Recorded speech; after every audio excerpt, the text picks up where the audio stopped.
Yo, what's up? Welcome back to another episode of The Sauce. Like you probably already heard in the last video, I have gone cold. Started off March killing it. 13 of the first 16 days of March were winning days. Now, 4 of the last 5 days have been losing days. I'm sorry about that. We're going to get back on track. Starting tonight with a nice little 4-game slate, but there's some value here. In this video, we got an Eastern Conference matchup. This could end up being a playoff matchup about a month. What we got? 4 or 5 weeks left? Yeah, this could end up being a playoff matchup about 4 weeks from now. We'll see. We got Bucks versus Bulls. Let's go. Welcome to The Sauce. The Sauce. Sauce.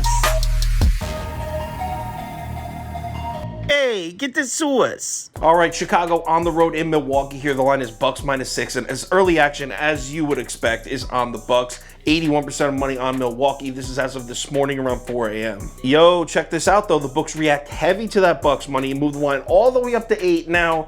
The books also might have been reacting to the Zack Lavine news. Zack Lavine downgraded to questionable, so we don't know if he's going to play. Maybe the books reacting to that as well. But either way, books moved the line all the way up to 8.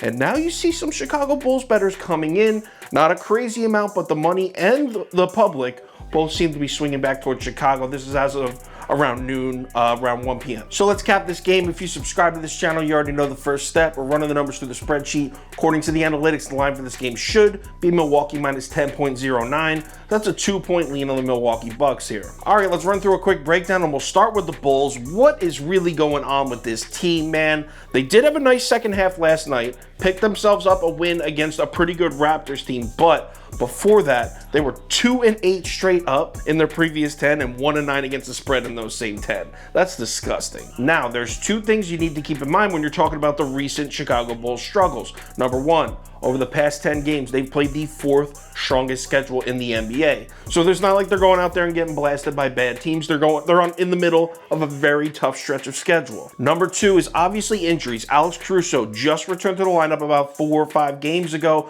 Patrick Williams just returned to the lineup last night. That's probably, yeah, I'd say that's the 2 best defenders on the team. They've been out for a while. They're now back.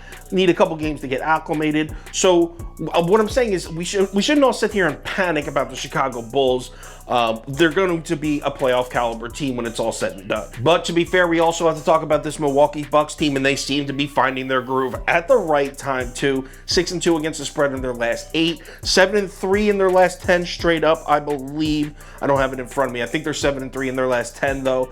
And here's the kicker. We mentioned the Chicago Bulls playing a tough stretch of schedule. Well, Milwaukee's actually 3rd in their last 10. So they've actually played a stronger schedule than Chicago. And the difference is they're beating teams. Chicago 2-8 against the 4th strongest schedule in the last 10. Milwaukee 7-3 against the 3rd. So that just shows you they're both playing tough schedules. One team's winning, one team isn't. But here's the kicker. Milwaukee's going to be without Khris Middleton tonight. Team is just 5-7 without Middleton on the season. Their offensive rating, 116.3. First in the NBA with Middleton. Without Middleton, it's all the way down 110 point something, which would be 19th in the NBA.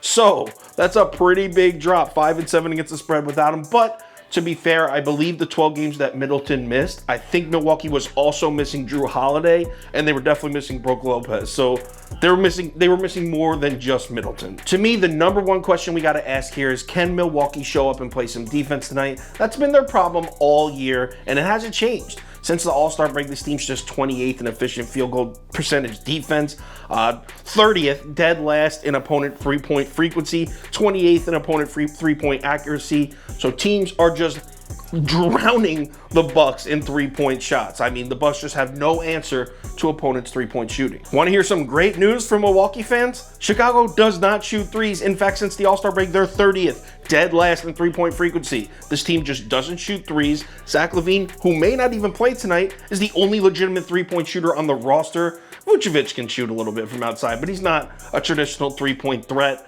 I mean, this team is led by DeRozan, who's been cold. You know, he likes to shoot from mid-range. The Bucks should not be worried about the Bulls' offense. And that leads me to the decision, especially with Zack Lavine questionable, being held over our heads. I can't really back Chicago right now, even with this long line of 8. Milwaukee's getting hot, and I'm going to take them. I'm going to take the Bucks here. I think they win by double digits at least. I think this might be a blowout. Give me Milwaukee -8. Chalk it up. Final ticket posted on KyleKirms.com. It'll have my bet of the day, maybe like a top 2 bets tonight because it's a really light slate. I'll throw together a small parlay for us. It'll be posted right on KyleKirms.com, 5 o'clock p.m. Eastern time, along with every single other sport, picks for all of them. Also, if there's any crazy last minute changes, injury updates, money shift, line movement, anything like that, I will definitely keep you posted on my Twitter, Instagram story, and Facebook. So make sure you check one of those 3 platforms before you place your bets. Let's shake off the last 4 or 5 days. Let's get the losing out of our system. Let's have a solid night tonight. Only 4 games. Let's look to grab a unit and a half. Let's make realistic expectations. Tomorrow, 11 games. We'll hit it hard. Let's have a good night. I'll talk to you on Twitter.